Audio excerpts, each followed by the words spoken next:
তুমি আমার সাথে ভিডিও করবা? তুমি টাকা দেবো তাই? হ্যাঁ টাকা ঢোকা চালু? এইটাই তো অনেক পাইয়ে যাবি। কত ঢোকবে ওইটাই আন্দাজ? অনেক ঢোকবে না। তাও কত? দেয় চাইয়াই থাকে।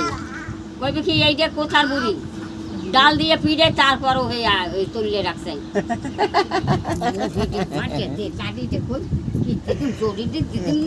তুমি তো ফেমাস হয়ে গেলা। হ্যাঁ তোমার তো ভারতবর্ষের সব লোক দেখতাছে। হ্যাঁ যদি তুললে নিয়ে যায় আইসে তোমারে, হ্যাঁ হ্যাঁ চলে যাও কেন? তোর মায়ের চল, হ্যাঁ তোর মায়ের চলে তোমারে তো তুললে নিয়ে যাবে। হ্যাঁ তুমি ফেমাস হয়ে গেছো, ভারতের সবাই দেখতাছে তোমারে। হ্যাঁ তোর মায়েরও বানা ওই আড্ডে আমার মা ল্যাংড়া মানুষ পারে না করে। ওই লাঠিটা যে গোটা দিয়ে আগুন দেবে